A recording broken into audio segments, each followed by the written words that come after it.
And now, live at 8. අයිබෝවන් එක්වන් නැත්ත දැනගන්න ලංකාවේ අංක එකේ සමබර ප්‍රවෘත්ති විකාශය ලයිව් එට් සමගින්. අද බහමුවන මම චන්දන ජයසිංහ. මම චවිකා ගුණසේකර සුපුරුදු පරිදි අදත් මුලින්ම සිරස්තල.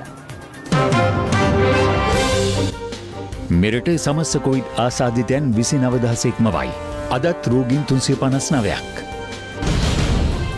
කොළඹ දෛනික කොවිඩ් ආසාදිතයන්ගේ ශීඝ්‍ර ඉහළ යාමක්. ඊයේ දිනෙත් ආසාදිතයන් 526ක්.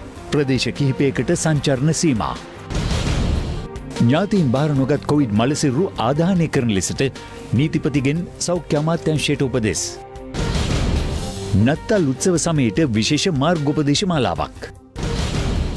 අවස්ථා කිහිපයකදී උණුසුම් වූ පාර්ලිමේන්තුව. අධිකරණ අපාත කරන්න එපා. අධිකරණ අපාත කරන්න එපා. ඒක හොඳ නෑ. Be cool. මේ වගන්ති වල කියන උසාවිය නෙමෙයි. මේවා අපි හදපු බම්බුවක් නෙමෙයි. මේක හැදුවේ කවුද? ඕගොල්ලෝ. අර ස්ටෑන්ඩින් ඕඩර් විසිකලා. සේනා දළඹු ඕදුරින් ප්‍රදේශ රැසක වගාවන්ට හානි.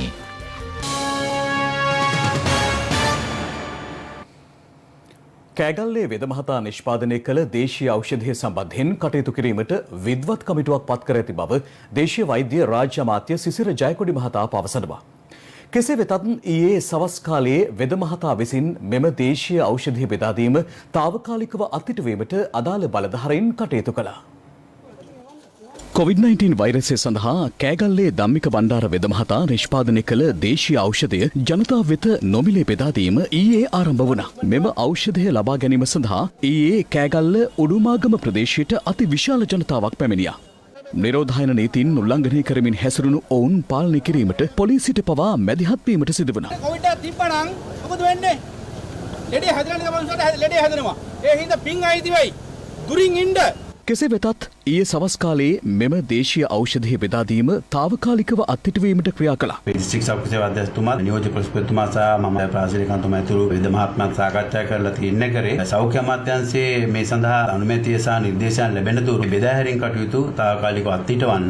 මේ අතර මේ දේශීය ඖෂධය සම්බන්ධයෙන් මෙන්ම එය බෙදා දීමේදී ඇති වූ තත්ත්වයන් සම්බන්ධයෙන් වෛද්‍යවරුන් මෙන්ම සෞඛ්‍ය සේවයට සම්බන්ධ පිරිස් මෙලෙස අදහස් පළ කළා. මොනම ආකාරයකින්වත් මේ විදිහට ඒකරාශී වීම අනුමත කරන්න බෑ. ප්‍රතිඵලයක් පෙන්නපු නැති ඖෂධයක් බොහෝ පිරිසක් විසින් ලබා ගැනීම අපි අනුමත කරන්නේ නැහැ. ඊයේ දවස තුල අපි දැක්ක දේ ඉතාමත්ම කනගාටුදායක දෙයක්. ගෙදර ඉන්න පොඩි ළමයයි වැඩිහිටියයි සේරම අවදානමට දාලා ඒ ක්‍රියාත්මක වෙච්ච ආකාරය ඉතාම කනගාටුදායකයි. ඇමතිතුමිය පැහැදිලිව කියනවා මේ හොඳ කරනවායි කියන මේ බෙහෙත විද්‍යාත්මකව තහවුරු වෙලා නැහැ. ඕනම ඖෂධයක් විද්‍යාත්මක පදනමකින් තහවුරු වෙන්න ඕන පරීක්ෂණ ක්‍රමවේදයක් එක. එතකොට මේ මතයම තමයි රජ්‍ය වෛද්‍යානික සංඝ විදිහට දරන්නේ.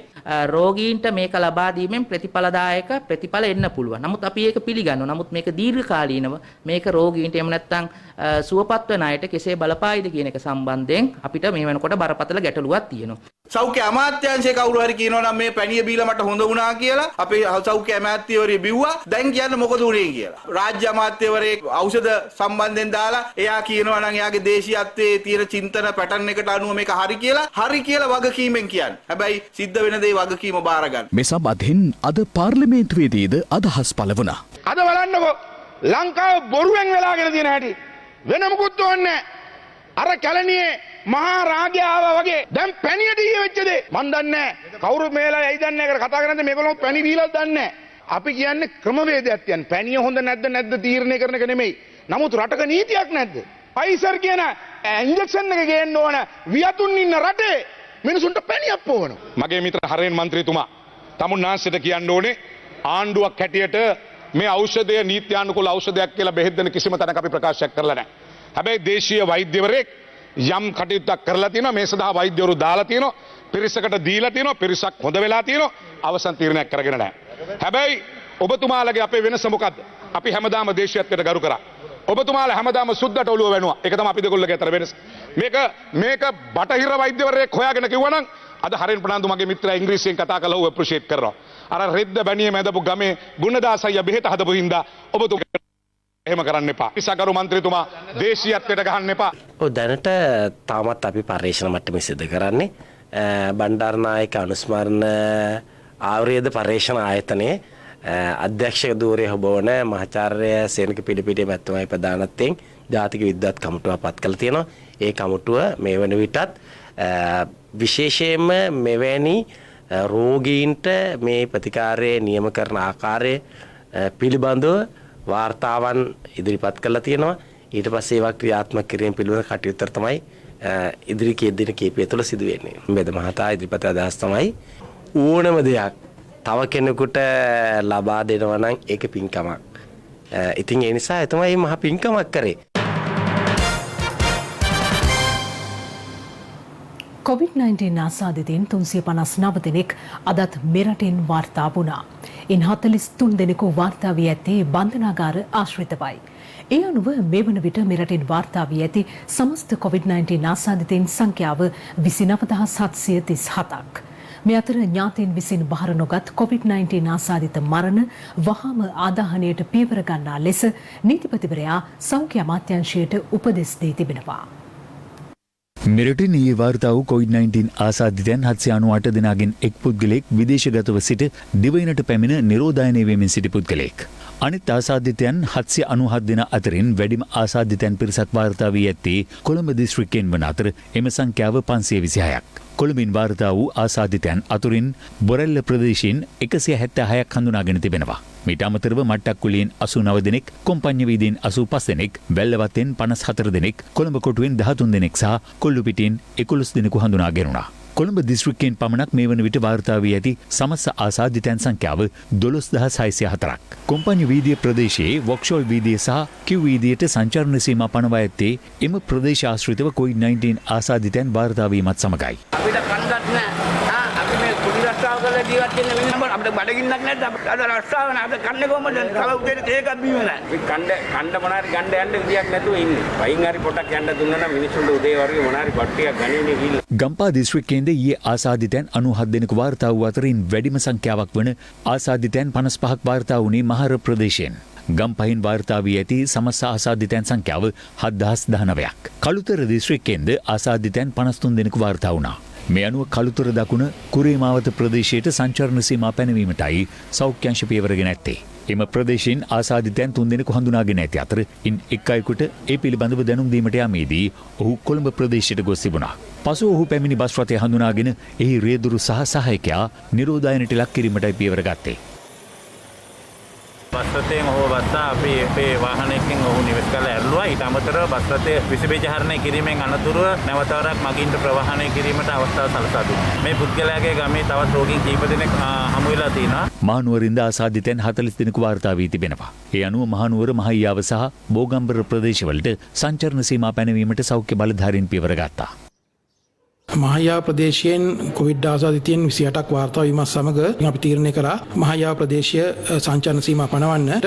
ඒ හා සමානවම බෝගම්බර ප්‍රදේශයත් මේ වගේම සංචාරණ සීමා පනවලා නිරෝධායන කටයුතු ආරම්භ කරලා තියෙනවා. තලවකැලේ ආගරපතන ඇල්බින් වත්තේ තෝන්ෆීල්ඩ් කොටසේ සංචාරණ සීමා පැනවීමට සෞඛ්‍ය අංශාද පියවර ගත්තා.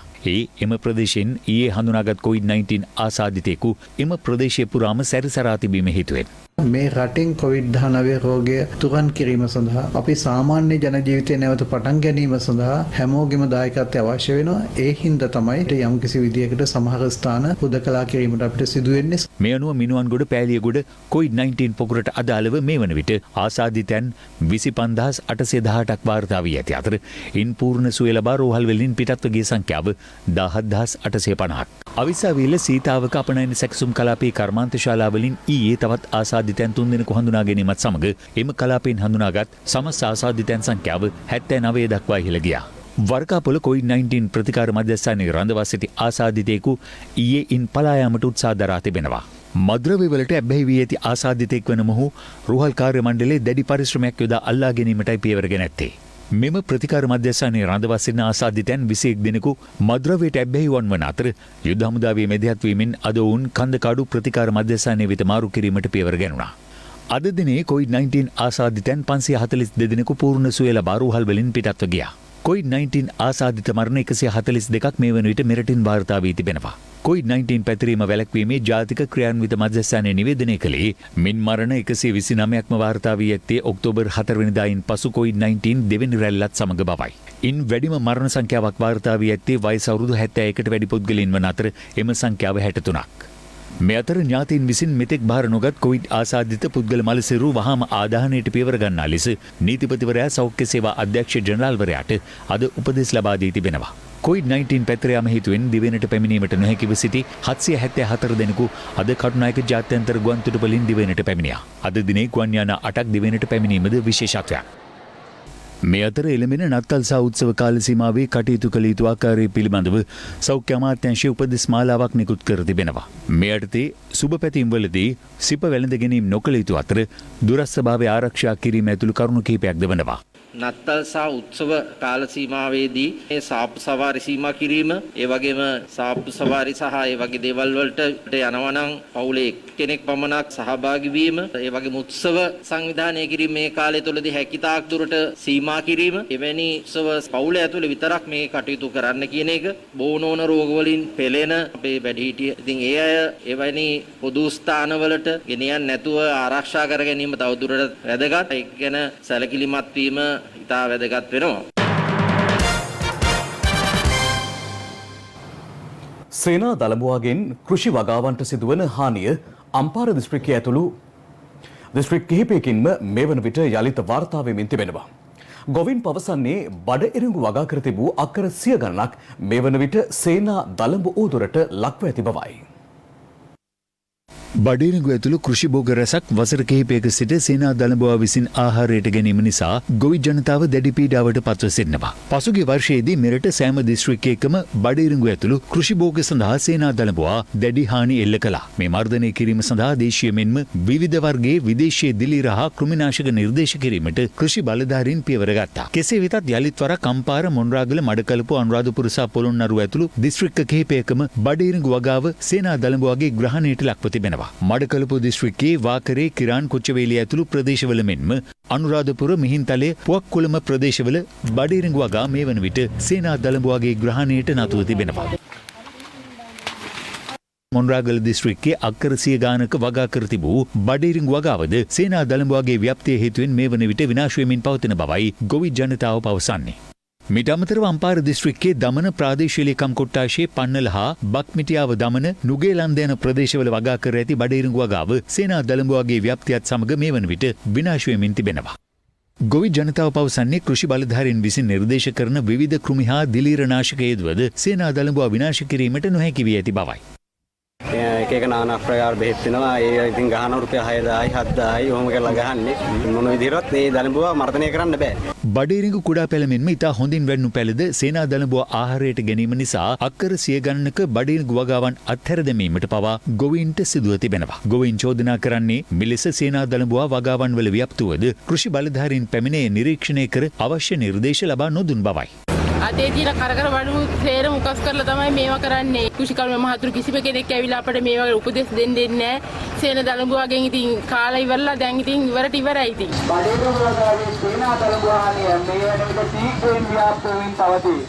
නැගෙනහිර පළාතේ අම්පාර දිස්ත්‍රික් නියෝජ්‍ය කෘෂි කර්මාධ්‍යක්ෂ DMSD දිසානායක මහතා ප්‍රකාශ කළේ සේනා දළඹුවාගෙන් වගාවන්ට සිදුවන මෙම හානිය පිළිබඳ සොයා බැලීමට මේ වන විට පියවරගෙන ඇති බවයි.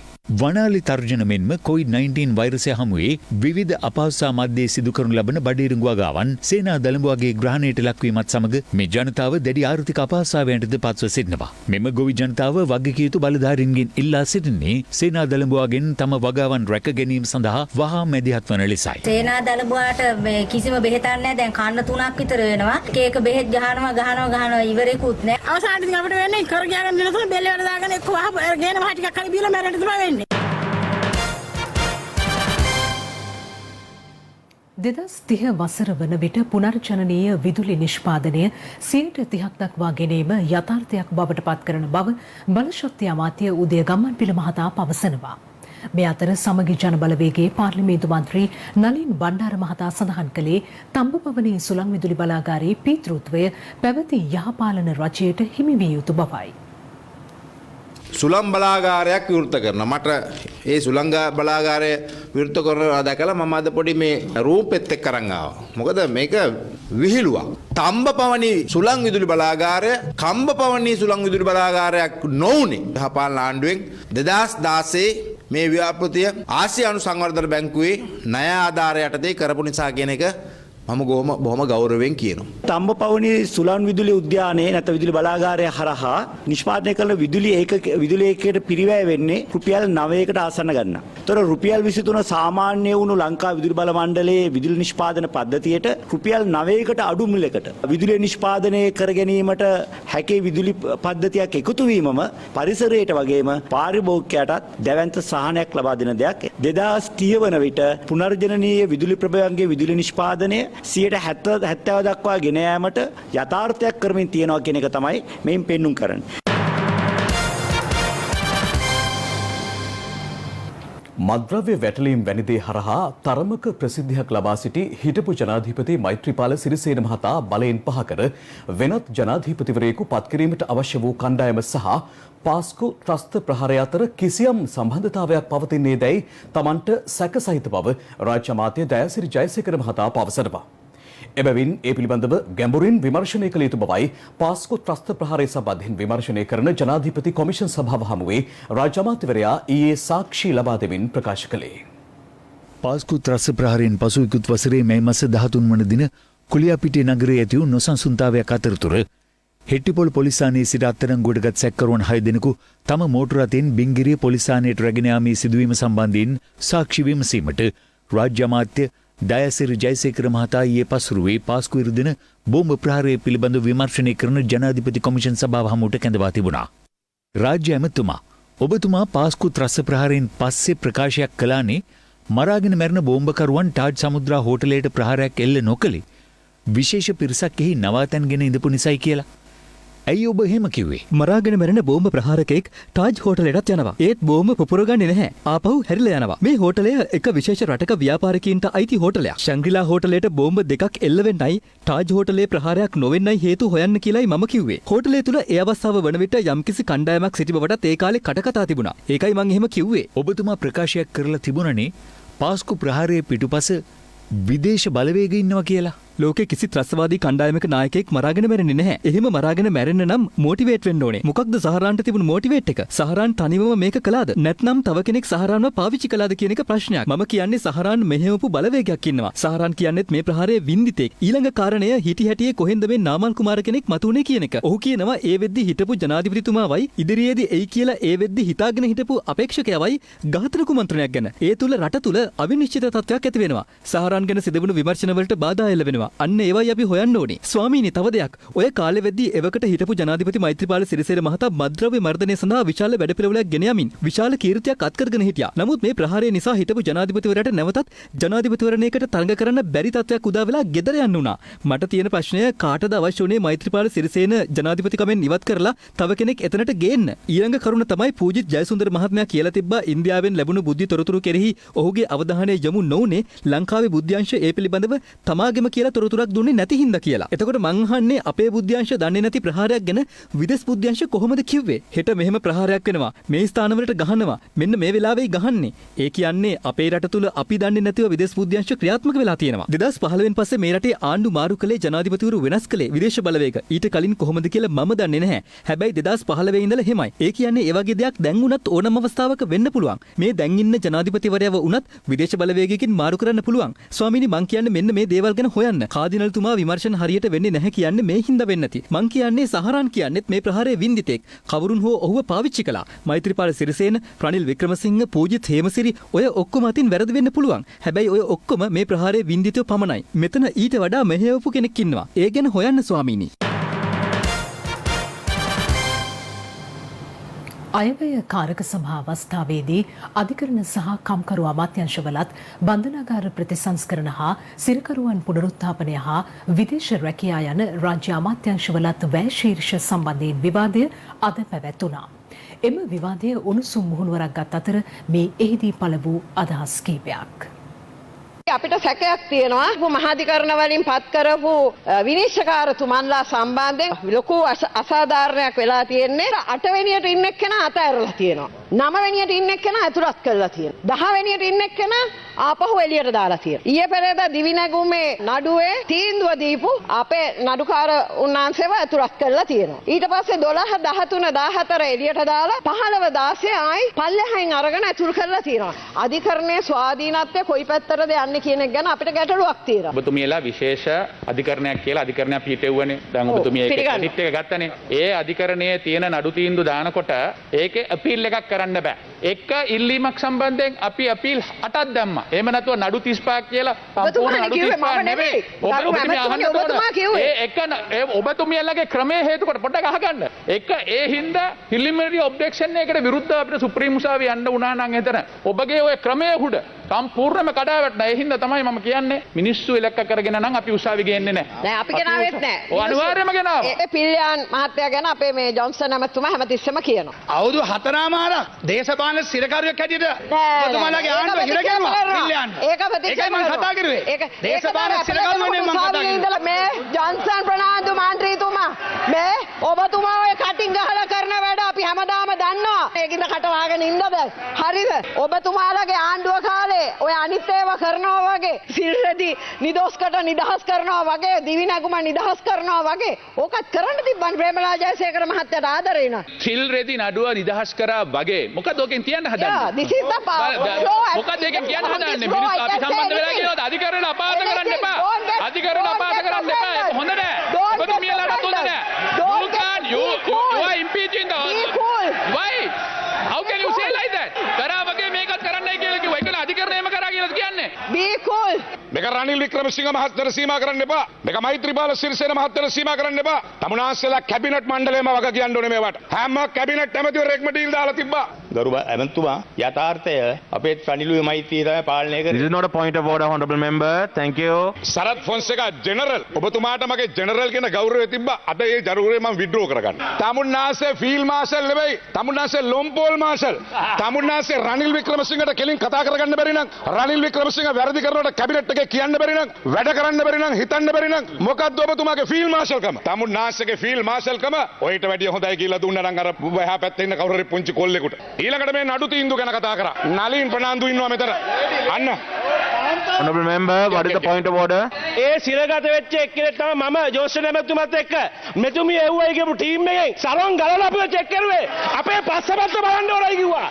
මෙතුමියට පස්සපැත්ත බලන්න වෙන්නේ නැති. ඕනම ඔය කෙරුවා. ජොන්සන් ප්‍රනාන්දු ඇමතුමා සම්බන්ධයෙන් බන්ධනාගාරගත වෙලා ඉන්නකොට කරපු යම් කිසි කාරණයක් සම්බන්ධයෙන් මට චෝදනා කරා. මම කැමතියි ඒක එතුමාගේ කටින්ම එහෙම දෙයක් වුණාද කියන එක ගැන ඔබතුමා ප්‍රකාශයක් කරනවා. නලින් ප්‍රනාන්දු අපේ හිටපු සභාපතිතුමා සතුසේ ඒ වගේම සාකිර් ඔබතුමිය දන්නවා. මම ඉන්දිසා දෙදෙනාගේම නිර්වස්ත කරලා සම්පූර්ණයෙන්ම පරීක්ෂණය කරලා තිබුණා. මගේ නම් ඇඳුම් ගලවන්න ආවේ නෑ.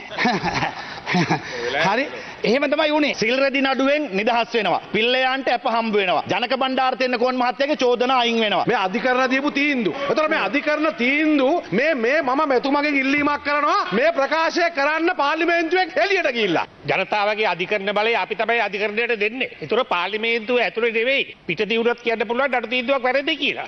2018 මේ රීති මේක හැදුවේ කවුද? මේ 2018 මේක සම්මත කරලා මේක 33 මේ වගන්තිවල කියන උසාවිය නෙවෙයි. මේවා අපි හදපු බම්බුවක් නෙවෙයි. මේක හැදුවේ කවුද? ඕගොල්ලෝ හැදුවේ. හදපු රීතිවලට. අර ස්ටෑන්ඩින් ඕඩර් විසිකරායකතුමා අපේ ප්‍රශ්නේ තියෙන අධ්‍යාපනයේ පුළුවන් නම් අපොස සාමාන්‍ය පෙළ සහතිකයේ සභාගත කරලා එන්න කියලා මම කියනවා. පුවක් කඩන්නේ නැතුව මෙතන. කොතනින් පටන් අරගෙන කොතනින් කෙලවර කරන්නද කියලා තේරුමක් නැතුව මේ නැගිට්ටේ කොමත් මේ කොසල් රජුරුවන්ගේ හීන ගැන කතා කරන වෙලාවේ කොසල් රජුරුවන්ට ඇති වුණාලු අනාගතය දැකීමේ හැකියාවක් බුදුන්ගෙන් බණ අහලා කොසල් රජුරුවන්ගෙන් අහුවලු කවදද ඔය නරක අනාගතය එන්නේ කියලා. එතකොට කොසල් රජුරුව කිව්වලු ඒක එන්නේ ලංකාව නැමැති රටේ UNP නැමැති ආණ්ඩුව කාලේ කියලා.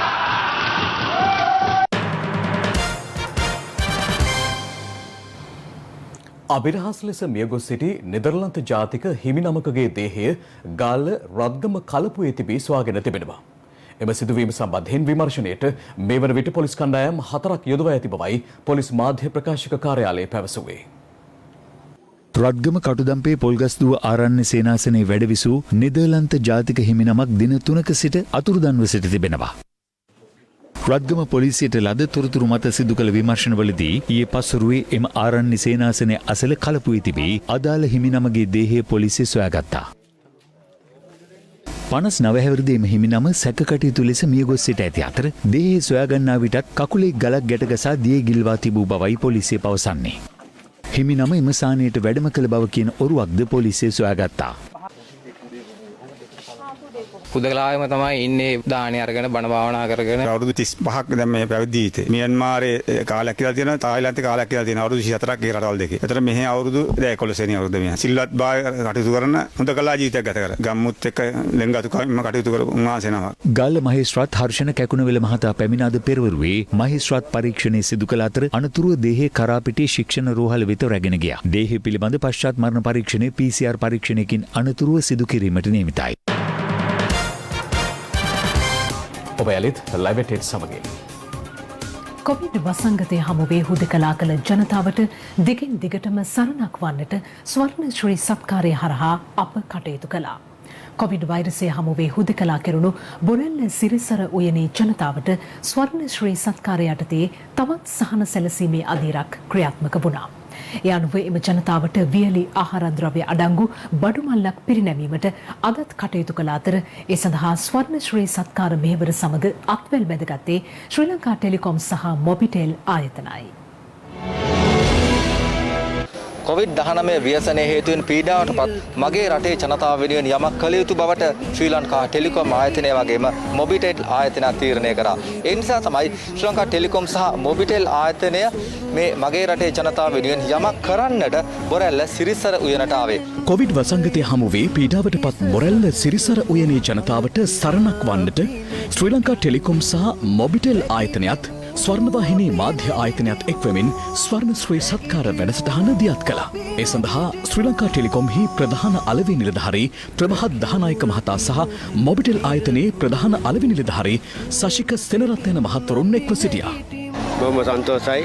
සරණවාහිනී ආයතනයටත් මොබිටෙල් ආයතනයට ටෙලිකොම් ආයතනය මේ කරන උපකාරයට සියලු දෙනා වෙනුවෙන් බොහොම පිං කියලා කියන මේ කරපු උපකාරයට. මොබිටෙල් ආයතන ස්වර්ණවාහිනියටත් බොහොම ස්තුතියි. කොළඹ දිස්ත්‍රික්කයේ මහල් නිවාසවල ජීවත් වන ජනතාව ඉතාම අසීරු අවස්ථාවකට මුහුණ දීලා ඉන්න වෙලාවක්. එතකොට ලංකාවේ sannivedanaye අංක 1 SLT සහ මොබිටෙල් ආයතන මේ වෙලාවේ කල්පනා කරා යම් කිසි සහනයක් මේ ජනතාව වෙනුවෙන් අපේ වගකීම සහ යුතුයකමක් විදිහට ලබා දෙන්න ඕනේ කියලා. මේක දිගින් දිගටම ගෙන යන්න අපි බලාපොරොත්තු වෙනවා. ශ්‍රී ලාංකිකයෝ කියන්නේ අන්‍යයත් සමග හැමදේම බෙදා හදාගන්න යන ජාතියක්. එතකොට අපේ පාරිභෝගිකයන් වූ මේ පිරිසත් එක්ක ඇත්තටම අපේ මේ ලොකු බැඳියාවක් සම්බන්ධයක් තියෙනවා. මේ අය අමාරු වැටලා ඉන්න වෙලාවේ අපෙන් හරින්න ඕනේ යුතුයකම කරන්න. ඒ වගේම මේ අවස්ථාවත් මතක් කරන්න ඕනේ අපේ ස්වර්ණවාහිනී ආයතනයත් ලැබුණු සහයෝගය මේ වගේ කාර්යයක් අපට කරන්නට ලැබෙන ගැන. දූෂණය යනු සංවර්ධනයට ඇති විශාලම බාධකයේ බව ජනාධිපති ගෝඨාභය රාජපක්ෂ මහතා පවසනවා. ජනාධිපතිවරයා මේ බව සඳහන් කළේ අදට යෙදී ඇති අන්තර්ජාතික දූෂණ විරෝධී දිනය නිමිත්තෙන් පණිවුඩයක් නිකුත් කරමින්. ඒ සමගින් දැන් රට වටින් අටට. රට වටින් අටට. මහර බන්ධනාගාරයේ නොසන්සුන්කාරී තත්ත්වෙන් මේ ගිය රැඳවියන් 11 දෙනාගේ පශ්චාත් මරණ පරීක්ෂණය පවත්වා කඩිනමින් අධිකරණයට වාර්තා කරන ලෙස වත්තල මහේස්ත්‍රාත් අධිකරණයේ පංචපුද්ගල බහුවිධ විශේෂඥ කමිටුවට අද නියෝග කළා. අද නඩුව කැඳවූ අවස්ථාවේදී එම පංචපුද්ගල බහුවිධ විශේෂඥ කමිටුව සමන්විත පුද්ගලින්ගේ නම්ද අධිකරණයට දැනුම් දුන්නා. මෙහිදී නීතිපතිවරයා වෙනුවෙන් පෙනී සිටි රජයේ අධිනීතිඥ නිශාරා ජයරත්න මෙනවිය පශ්චාත් මරණ පරීක්ෂණ පැවැත්වීමෙන් අනතුරුව පවත්නා සෞඛ්‍ය හේතුන් මත අදාළ දේහයන් තවදුරටත් රඳවා තබා ගැනීම අනතුරුදායක බැවින් ඒවා ආදාහනය කිරීමට අවසර ඉල්ලා සිටියා. කෙසේ වෙතත් එම මෘතදේහ අපරාධ විමර්ශනයකට තුඩු දෙන කරුණු බැවින් ඒ සම්බන්ධයෙන් සුදුසු නියෝග ඉදිරි දිනයකදී සිදු කිරීමට හැකියාවක් ඇති බවද අධිකරණය දැනුම් දුන්නා. මේ අතර මහර බන්ධනාගාර ගැටුමට පසුදින සිදු වූ සිද්ධිදාමයක දර්ශන පෙළක් නිකුත් වී ඇති අතර එහි දැක්වෙන්නේ මහර බන්ධනාගාර අධිකාරීවරයා සහ බස්නාහිර පළාත භාර ජ්‍යෙෂ්ඨ නියෝජ්‍ය පොලිස්පතිවරයා රැඳවියන් හමු වූ අවස්ථාවක්.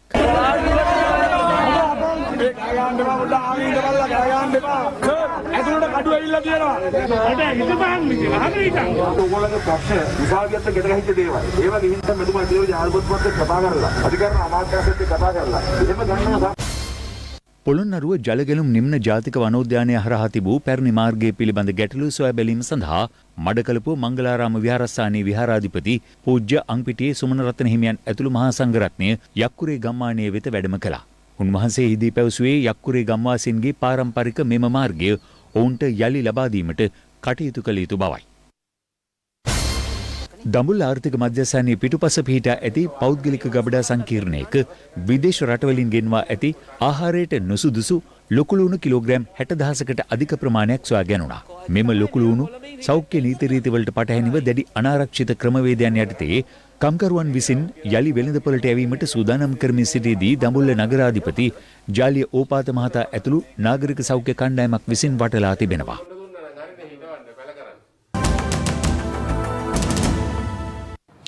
තවත් COVID-19 ආසාදිතයන් 335 දෙනෙක් මෙරටින් වාර්තා වූ බව යුද හමුදාපති ලුතරන් ජනරාල් ශවේන්ද්‍ර සිල්වා මහතා පැවසුවා. ඒ අනුව අද දිනේ හඳුනාගත් මුළු ආසාදිතයන් සංඛ්‍යාව 694ක්. දැන් විදෙස් පුවත්. ලොව කොවිඩ් ආසාදිතයින් සංඛ්‍යාව මේ වන විට 6.86 ලක්ෂය ඉක්මවා ඇති අතර තවමත් ලොව වැඩිම ව්‍යාප්තිය වාර්තා වන්නේ ඇමරිකාවෙන්.